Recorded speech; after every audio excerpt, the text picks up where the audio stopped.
जैसे इन कामों को ज़्यादा वो उनको देते थोड़ा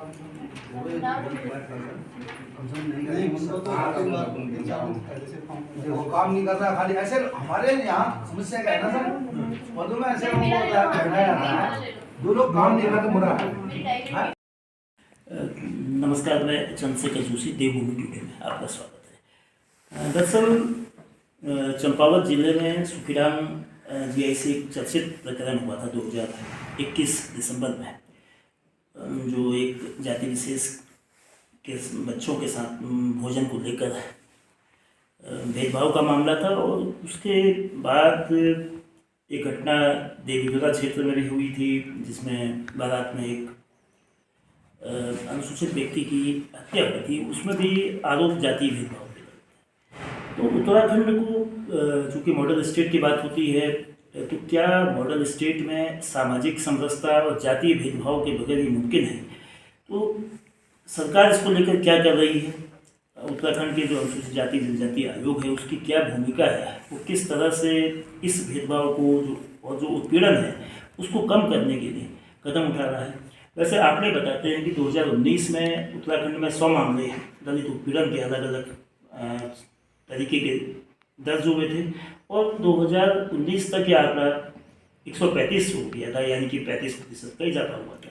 और उसके बाद भी 2024 में है, तो 21वीं सदी के तीसरे दशक में भी घटनाएं थम नहीं रही है, बल्कि इसका ग्राफ बढ़ रहा है। तो आयोग क्या कर रहा है? तो हमारे साथ बात करने के लिए अनुसूचित जाति जनजाति आयोग के अध्यक्ष मुकेश कुमार जी हैं। बहुत स्वागत है मुकेश कुमार जी आपका। धन्यवाद। तो क्या उत्तराखंड को मॉडल स्टेट, देवभूमि को वाकई देवभूमि बनाने के लिए जो सामाजिक समरसता की ज़रूरत है, उसको कैसे आयोग उस पर क्या कदम उठा रहा है? देखिए, मैं आपकी इस बात को अभी इनकार भी नहीं कर सकता। कई जगह पे भी इन चीज़ों की ज़रूरत है, और ये सब चीज़ें जो समाप्त हो सकती हैं वो विकास और डेवलपमेंट के माध्यम से होंगी और शिक्षा के माध्यम से। अभी भी जैसे आपने 2 घटनाएं बोली थी, उसमें आयोग ने तय कार्रवाई की थी, और इसके लिए मैं अपने आदरणीय मुख्यमंत्री जी, और उन्होंने भी उसमें पूर्ण सहयोग किया। और जो घटनाएं होती हैं, अभी आपने कहा था कि 19 में 100 थी और ये इजाफा हो रहा है। देखिए, पहले चीज़ें आती थी कि एफआईआर दर्ज नहीं होती थी, उसकी वजह से एक विशेष आंदोलन भी हुआ था। पर हमारे आदरणीय गृह मंत्री जी और प्रधानमंत्री जी ने उसमें सुधार भी किया। सुप्रीम कोर्ट ने कई मामलों में रोक लगा दी थी, और आदरणीय गृह मंत्री जी ने प्रत्येक स्टेट में एक SC ST से संबंधित जो भी मामले होंगे उसके लिए एक नोडल अधिकारी होगा, IPS होगा वो, और उसकी जिम्मेवारी होगी अगर कोई ऐसी घटना होती है और उसमें FIR वगैरह दर्ज नहीं होती, तो उसके माध्यम से भी हम कई केस हमें जो जानकारी मिलती है, और मैं स्वतः भी वहाँ पहुँचता हूँ, और कई हम जो अखबार, जहाँ पर अखबारों के माध्यम से भी आप लोगों के माध्यम से जो हमको सूचना मिलती है, उस पर भी हम कार्रवाई कराते हैं। दूसरा रहा कि इस चीज़ को कैसे समाप्त किया जा सकता है, क्योंकि देखिए, आयोग के कई लोग ये समझते हैं कि SC के लिए ही है, पर मैं आपको जो सामाजिक समरसता की आप बात कर रहे हैं, वो समरसता तभी रहेगी। कई बार क्या है कि लगभग आज के डेट में मेरे ख्याल से 95 से 98% लोग इस चीज़ को नहीं मानते। 2-3% या 5% के आसपास ऐसी आबादी है, ऐसे लोग हैं जो अशिक्षित हैं और अभी भी पुराने उसमें जी रहे हैं। तो उनको सही करने के लिए एक आपको और हम सबको मिलकर सहयोग इसमें करना पड़ेगा, और पहले उनको समझाना भी पड़ेगा। कुछ लोगों की जिनकी ऐसी मानसिकता नहीं है, तो उनके खिलाफ हम दंडात्मक कार्रवाई भी करते हैं, और उसमें की भी है। दूसरा, हम एक तो ये पहलू रहा कि क्यों करते हैं। दूसरा, हम जब SC की सरकार ने लगभग कई सरकारें रही, तो उसमें एक जो SC का ज़्यादा वोट बैंक लिया जिन लोगों ने, उसको किया, उनके लिए कोई भी ऐसे काम नहीं किए जो उनके लिए करने चाहिए थे और जो उनकी शिक्षा के उसमें। आदरणीय मोदी जी आए, उन्होंने 2014 में ही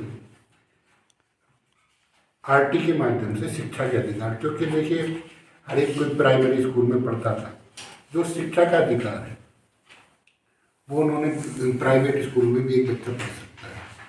अभी पहले जैसे एक एससी के लिए अटल आवास योजना होती थी, उसमें मात्र 30,000 रुपये होते थे। मैं आदरणीय मुख्यमंत्री अपने पुष्कर सिंह धामी जी का धन्यवाद करना चाहूँगा। वो 30,000 से 1,30,000 रुपये की, और इसके साथ साथ लगभग 27-28,000 रुपये उसको मनरेगा के थ्रू मिलते हैं, क्योंकि जब 30,000 रुपये उसको मिल जाते थे तो उसको फिर वो प्रधानमंत्री आवास में भी अप्लाई नहीं कर पाता था। ऐसे ही जो पहले 1,500 की आय प्रमाण पत्र बनती थी, उसको पुष्कर सिंह धामी जी ने ही 4,000 रुपये किया था, और अभी भी 4,000 में दिक्कत आ रही, तो हमारी उनसे वार्तालाप हुई थी, तो इसको कहीं ना कहीं 6,000 या 8,000 रुपये हम करेंगे। उसके साथ साथ अभी उन्होंने आयोग के लिए भी, कार्यालय के लिए भी 6.25 करोड़ रुपये की मंजूरी दी है।